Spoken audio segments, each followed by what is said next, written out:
Like any industry, the tobacco industry is always looking for ways to sell their products to people.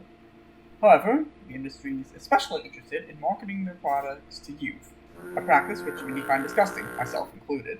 With the rise of video games in the past few decades, the marketing potential they can carry has been sought after by several industries, including tobacco. This is something that both parents and gamers should be worried about. While I am personally of the belief that children should be allowed to play video games, what they play should be closely monitored to make sure it is age appropriate and, maybe not trying to sell cigarettes to 5-year-olds. The article, Exploiting the Video Game Craze, a case study of the tobacco industry's use of video games as a marketing tool, seeks to expose the tobacco industry's interest in using this market to advertise to youth.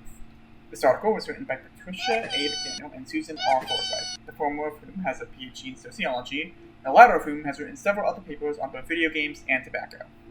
They sought to find out the ways the tobacco industry manipulated youth, and did so by reviewing countless articles that were released due to legal reasons. Today, I will be explaining this article and its disturbing findings. Whether you are a parent who is worried about your child's safety or a fellow gamer like me, you'll want to stick around, as there's some pretty interesting stuff here that you may want to know. The article begins by discussing the rise of video games starting in the 1970s, said to have since the beginning been used in advertising of all kinds. It then goes on to say that the tobacco industry has always been a marketing innovator, and that tobacco imagery has been used in many video games played by younger audiences. Explain that there are several reasons to expect an association between exposure to the tobacco industry in video games and smoking initiation, referencing a few studies that back this claim up.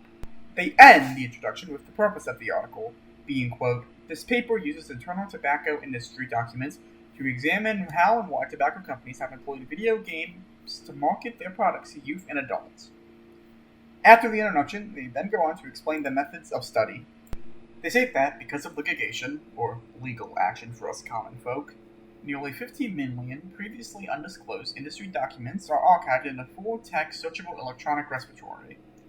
They narrowed down their search by using broad search terms like online gaming and video games, from which they used terms in those documents to find more narrow terms. Once they had as narrow as a search as possible, they cut out duplicates and unrelated documents. In total, they found 293 documents related to their research. They proceeded to analyze these articles using the hermeneutic method. This method focuses on interpreting the text, meaning they can consider the time and place it was written, as well as identifying themes and checking sources. Once they establish their methods, they dedicate a large chunk of their document to explaining their findings. They first explain the initial ideas for capitalizing on the rise of video games, such as one company using a video game tournament as a way to market their product. They also mentioned they begin to refer to youth as young adults around this time to avoid political sensitivity. After this first attempt, they tried to change their packaging to be more video game-like, featuring video game industry and naming conventions.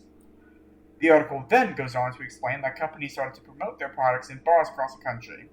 They claimed that the reason the companies did this was that so they could say they weren't advertising to youth as a way to sort of take heat off of themselves. A lot of companies, namely Malibu, began to incorporate their products into video games directly, using their imageries on things like racing cars and billboards. Malibu themselves even attempted to make a Malibu-themed racing game, but this on its own was cancelled. Lastly, they describe in-home promotion, where companies would put their imagery on video games and websites that gamers would see. They end the article with a clear goal, that being, quote, "The tobacco industry's continued interest in video games as a marketing tool poses a challenge to tobacco control. Strategies to address this challenge are needed."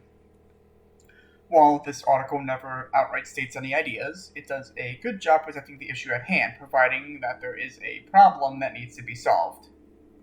So the only question left is, how do we solve this problem?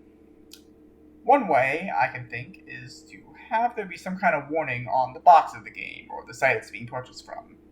We already have ESRB warnings for tobacco use, and having another warning saying something like, "This game has partnered with Malibu," or something could help keep their advertising away from children. I hope you all enjoyed this review. I'll leave a link to the article in the description below if you'd like to give it a read. It's pretty fascinating. Thank you very much and have a nice day.